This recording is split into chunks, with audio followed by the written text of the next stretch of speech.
Becoming Led Zeppelin on this Sonic Obsession.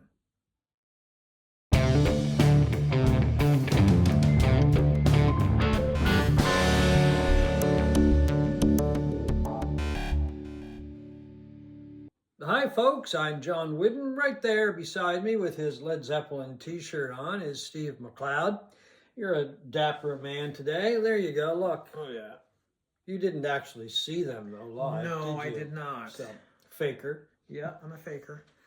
I just have the t-shirts and Okay. nothing else. You can get those online, folks. Anyway, we deviate, right? Yes, okay, we do. we're just back a little while ago from seeing the new film, Becoming Led Zeppelin. In IMAX. In IMAX, by the way. Yes, Yeah. I shouldn't forget that.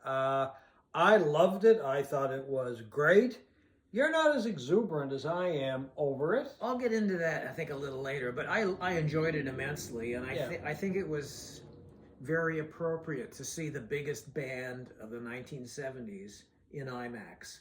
Oh, yeah. You know, big screen, big visuals. Big sound. And the sound was incredible, and I enjoyed that. I do have a couple of quibbles that, I think it could have been better. Yeah. But I enjoyed it for the most part. I think if you're going to watch this movie, try to see it in IMAX if you have one of those theaters, because I think it wouldn't be the same thing in just a regular theater. Yeah, I mentioned that actually just after we left the theater. I said, I wonder what that's like in a regular theater. And I tend to agree with you. It's probably not as dramatic. It's probably not as big. And when I say big, obviously the screen, but even the sound, the feel. Thunderous sound of Led Zeppelin, especially in their first two albums. And that was key to Led Zeppelin's sound and success, was that thunder, that big sound. So what did you like about it? I liked everything about it. I was blown away by the quality of not only the film, some of the footage that was unearthed, but the sound blew me away. I mean, you got to remember, this is the late 60s. Yeah. And some of the equipment back in those days, especially from the live shows, was not what it is today. No. But boy, they just did a wonderful job. I mean, they must have done a really good job capturing the sound initially, right? Because you can't fake that stuff. No. And I mean, I'm not sure of the process that they've gone through when they put the film together, but I was amazed with the sound, just especially the live stuff. Yeah, and how polished the right word about Led Zeppelin, just how put together Led Zeppelin was from almost the get-go, right? From the earliest shows that they captured, or bits of it in this film, just how quickly these four people, who I think only two of them, Plant and John Bonham, knew each other, really. Yeah, they had played together in a group in Birmingham, wasn't it? Yeah, Birmingham, England. I think so. Somewhere in the north. In the north, in the Midlands. That's where they were both from, Midlands, anyway. that's it, And under Page's direction and vision, just how quickly they became this incredible band that became really the biggest band of the 70s, I think it's safe to say. Well, Page had a plan. I mean, and that's really laid out, not in great detail in the film, but he had been a very successful session player in London, played on numerous sessions. And then, as he kind of says in the film, he saw Eric Clapton and Jeff Beck forming bands and becoming successful with groups. And he decided he wanted to go that way and had a plan. And then he had known John Paul Jones from doing sessions together, either together or running into each other in the studios in London. So they were aware of each other. And he actually, and they just briefly mention it, Terry Reid was his first choice for a lead singer. One of the most ill-fated characters in all of rock and roll. Terry, but he's still playing. He's still going. He does clubs and everything. He actually did some very good solo work later on. But anyway, he was talking to somebody, or maybe it was Reid, I think, suggested Robert Plant. Yeah. And so Page went and checked out Plant, and that was it. He was he was taken with Plant, and he had another drummer in mind, and I'm not sure who that was. I don't think they didn't say. They didn't say the other drummer. And then Plant said, no, you've got to check this guy John Bonham out. Yeah. Bonzo was his nickname. So that's it. That's how the group came together. And they started rehearsing in this basement space in London. Yeah. And the next thing you know, they recorded an album. And the thing that I didn't realize, I mean, they were sort of ahead of their time. Zeppelin were in kind of owning their own material. They recorded the album without a contract with anybody, and then started shopping it around. Yeah, I wasn't aware of that. That's really interesting. And as a result, got a contract with Atlantic Records, and a contract that they stayed with, I guess, for the rest of their career. As I know, they were while they were with Atlantic until the end, as far as I know. And they had a thing in the contract that they couldn't interfere in anything. They were in control of what they did in the studio, everything. Yeah. They just, which was way ahead of its time when you think back in the 50s and the 60s, where record companies screwed these artists basically out of everything. Yeah, and there's some really interesting footage of the first album being put together and in the studio, and it shows an engineer. I don't think the person is working on the Led Zeppelin album. I think it was just to give the idea of what an engineer does. Yeah. The Glyn Johns is in the film. Yep. It shows him in the studio, and Glyn Johns was one of the greatest producers, engineers in music. I mean, Glyn Johns worked with everybody, I guess. The Who, Clapton, the Eagles, the Faces, Humble Pie, you name it, producer and engineer. And then, as you said, they put the album together and then started to sell it, started to shop around and see. So that was really interesting. The thing, perhaps, that I didn't like about the film is it could have been longer, I guess. I just love those details that they didn't really have time to go into it, I agree. And it is 2 hours, but it's a quick 2 hours. And I just find that really interesting about putting the album together. And then the second album, because the film really just deals with the first 2 or 3 years of Led Zeppelin. Just the first two albums. That's which are my favorite Led Zeppelin albums. I mean, I love both of those albums. Number 2, a bit more than number 1. We should say that there are only 3 voices in this film. It's Robert Plant, Jimmy Page, and John Paul Jones. Of course, John Bonham famously died in 1980. Well, they do have the interviews with him, though, that surfaced. So was actually 4. You have to count him. But there were no talking heads. There were I see what you mean. There were no people talking about the importance of Led Zeppelin to music and all of this stuff. And that's where I think the movie is.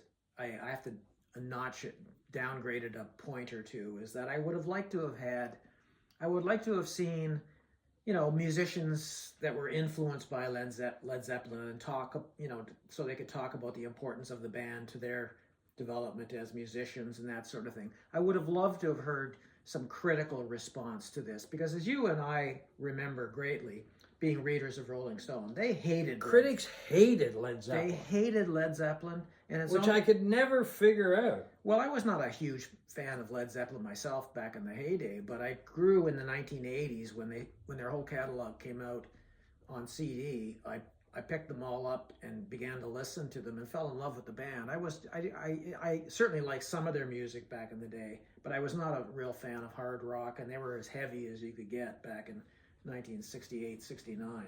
I disagree with you on that. I find a lot. So go ahead. I just want to get back to my other thought there about. I would have liked to have heard from one of the critics who trashed them and how maybe they've had a critical reassessment, because the band is certainly held in high regard, much higher regard now than they were back in the day. Yeah, they're considered one of the greatest bands of all time. And they were. I would like to hold one of these critics to the feet to the fire and say, "Are you a little embarrassed now, or do you still feel that way?" So anyway, that's what I think is missing in the band or in this documentary. And there's not a ton of. It was a a project that was approved by the 3 surviving members, right? Yeah. So in that sense, it was their version of what went on. I would like to hear another few voices on what went on. I would like to hear some of the warts as well. Yeah. I mean, anybody who's read the book Hammer of the Gods, so I don't know if you ever read it. I read it. Yeah, there were a lot of warts. There were a lot of warts. Yeah. But. And I mean that kind of level of debauchery and drugs and all that sort of came a little later, I think. Yeah. In the band's history, but it is very much a band-approved documentary about them. Yeah, see, I disagree with you because I find some of the documentaries, when they bring in people that are commenting, it's their reaction. It's not the people who put the music together. I find sometimes that it's just an added layer. Maybe that's another documentary down the road or whatever. I like the fact that it was just John Paul Jones, Robert Plant, Jimmy Page being interviewed, and the old interviews that they found with John Bonham. I really like that. It's the band telling their story, and then you've got some other shots of people that were involved, some work in the studio, and the concert footage is just incredible. There's the Bath Festival, there's the Royal Albert Hall Festival. Some of this stuff I had never seen before. I never saw I've seen the Danish TV things before. Yeah, I think they've been released on some releases or something of Zeppelin. Even Jimmy Page had not seen the footage from the Bath Festival. Yeah. He had seen photos, but never the footage. But the Royal Albert Hall stuff was amazing, and I'd never seen that before, and I thought that was quite... And in the response of the guys watching some of this stuff, too, because they were listening to, like I said to you after watching this film, I don't think I've ever heard Bonham's voice before. I don't think I ever did either. Because he wasn't a guy who was interviewed a lot. It said that he just didn't do a lot of interviews. Yeah, and so to hear these audio recordings, and at one point in the film, he's talking about how much he loved the band and the guys in the band, and in particular, Robert Plant, who basically got him this gig. Yeah. And you could see tears in Plant's eyes when he was listening. Oh, yeah. Well, they were very close.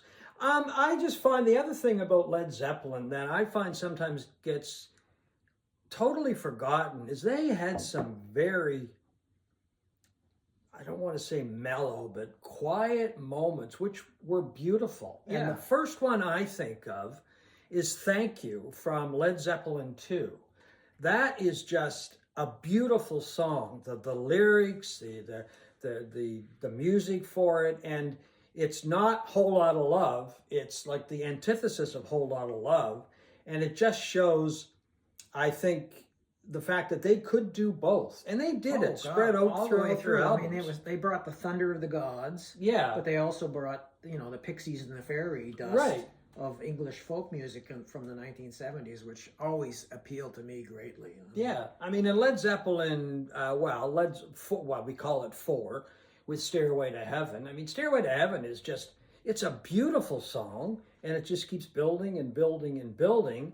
And I mean, I think everybody's familiar with it. I don't have to talk about it very much, but I think that part of it gets overlooked because Jimmy Page was a tremendous acoustic guitar player, yeah, and that the film brings that out in a couple of instances too. I think sometimes you forget how good a player Jimmy Page actually was. I do. Yeah. Towards the end, there was the sloppiness of the Live Aid performance, and that kind of tarnished their reputation. But I mean, he was a monster. And in case anybody doesn't know these albums, that's Led Zeppelin 2. And of course, the classic album Led Zeppelin 1 with the Hindenburg going down in flames, and those are the only 2 albums that this documentary deals with. Yeah, and I mean it's begging for a sequel. Yeah, I'm sure there'll be one. I would hope there'll be one because I suspect this is going to be very popular. Maybe not in theaters, but once it reaches one of the streaming services, because it is very well done. It's very it's just the band talking about the band. I mean, I take your point about that. I like that, though, just for something different. Instead of having a number of people, saying how influential Led Zeppelin was, let the music stand on its own and let the audience decide, I guess, is the way I look at it. Yeah, I guess my feelings is it's not the definitive version of a Led Zeppelin documentary in my mind.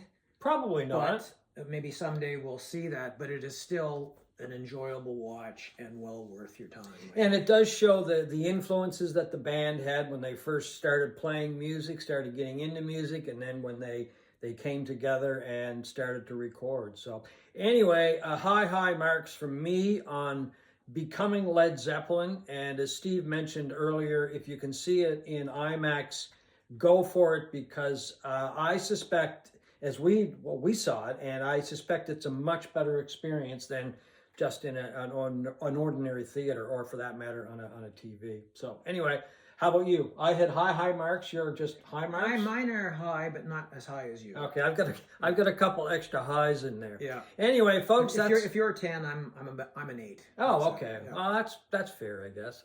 So anyway, folks, that is our quick look at Becoming Led Zeppelin on this Sonic Obsession.